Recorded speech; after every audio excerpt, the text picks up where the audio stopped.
मैं हूं शंकर सर और आज हम आरएसएस एजुकेशन ग्रुप के यूट्यूब चैनल में अध्ययन कर रहे हैं रसखान के पार्ट 2 के अंतर्गत तीसरे और चौथे सवये का। तो आइए रसखान के सवये का भावार्थ से अध्ययन करने से पूर्व आप हमारे चैनल को सब्सक्राइब और लाइक अवश्य कर दें, जिससे हमारी सभी वीडियो आपको आसानी से प्राप्त हो सके। तो आइए स्टार्ट करते हैं रसखान के सवये को।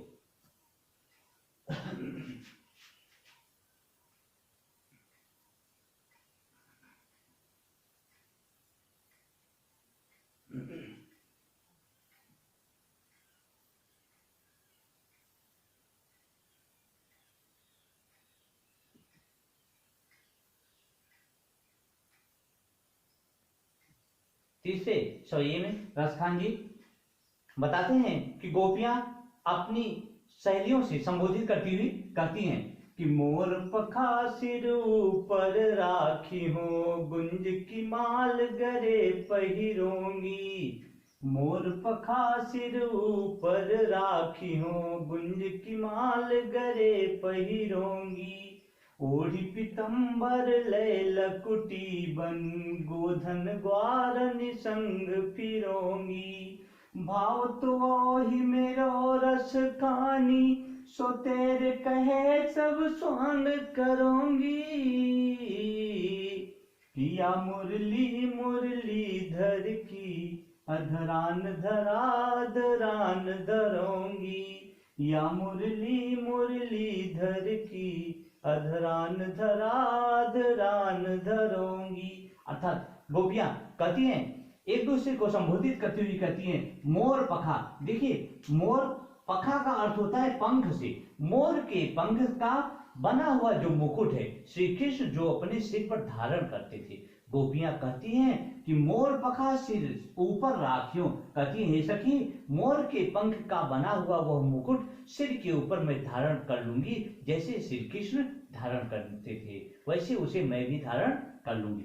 गुंज की माल, गुंज एक प्रकार की ये वन की जो है लताएं होती हैं, तो गुंज की क्या करूंगी, माला भी गले में पहनूंगी, अर्थात पहन लूंगी। जैसे श्री कृष्ण से पहनते थे वैसे गुंज की माला भी मैं गले में पहन लूंगी, अर्थात धारण कर लूंगी। ओढ़ी माने ढककर, पीतंबर पीले वस्त्र से, पीत है अंबर जिसका, अर्थात पीला वस्त्र, पीले वस्त्र से ओढ़कर ढककर अपने शरीर को लकुटी और लकड़ी लेकर वन गोधन नामक वन में ग्वारन संग, ग्वाल बालों के संग माने साथ में, फिरोंगी माने टहलूंगी, घूमूंगी। गोपियां कहती हैं कि और पीले वस्त्र से अपने शरीर को ढक लूंगी, लकड़ी ले लूंगी जो श्री कृष्ण लेकर गायों को चराने जाते थे, और गोधन नामक वन में ग्वाल बालों के संग मैं भी टहलूंगी। भाव तो माने जो अच्छा लगता है वही मेरो रसखान, मेरे रसों के खान श्री कृष्ण को, अर्थात रसखान जी कहते हैं कि गोपियां कहती हैं कि मेरे प्रिय श्री कृष्ण को जो जो अच्छा लगता था सो तेरे, हे सखी, वह तुम्हारे कहने से सब कुछ, स्वांग माने क्या होता है, ढोंग होता है या नाटक होता है या दिखावा होता है। सो तुम्हारे कहने से सब कुछ वह ढोंग करूंगी, नाटक करूंगी। या मुरली, लेकिन यह मुरली मुरलीधर की, मुरलीधर माने श्री कृष्ण की, लेकिन यह मुरली जो मुरलीधर अर्थात श्री कृष्ण की है, अधरान धरी, जिसे अधरान माने होठों पर वे रखते थे, अधरान धरूंगी, तो जिसे सब कुछ कर लूंगी। गोपियां कहती है सब कुछ तैयार है जैसा श्री कृष्ण स्वांग करते थे, लेकिन यह मुरली जो मुरलीधर श्री कृष्ण की है, जो वे अधरान धरी होठों पर रखते थे, अधरान धरूंगी, अपने होठों पर उसे हम कभी रखेंगे नहीं। क्योंकि गोपियां श्री कृष्ण की उस मुरली से ईर्ष्या करती थी। क्यों करती थी? क्योंकि रातों दिन श्री कृष्ण उसी की बस में रहते थे और गोपियों की भी सुध बुध नहीं करते थे। इस प्रकार से तीसरे सवये में आप रसखान के इस अर्थ को प्रकट कर सकते हैं। अब आइए अध्ययन करते हैं रसखान के चौथे सवये का। और चौथे सवये में गोपियां एक सखी दूसरी सखी को संबोधित करती हुई कहती है कि काननी दे अंगूरी रही बो, जब ही मुरली धुनी मंद बजई है। मोहनितानन सोरस खानी, अटा चढ़ी गोधन गए हैं तो गए हैं। तेरी कहो सिगरे ब्रज लोगनी, काली को कितनो समझइए। कि माई रिवा मुख की मुस्कानी, समारी न जय है न जय है न जय है। ये काननी दे अंगूरी रही गो। बहुत अच्छी पंक्तियां यहाँ रसखान जी ने प्रकट किया है। गोपियां एक सखी दूसरी सखी से कहती है कि हे सखी, कानन दे अंगुरी रही गो। कानन कानों में, दे दूंगी, अंगुरी उंगली को, रही वो रख लूंगी, अर्थात कानों को मैं अपनी उंगलियों से ढक लूंगी। जब भी मुरली को, ध्वनि को मंद माने धीरे धीरे, बजेने माने बजाएंगे।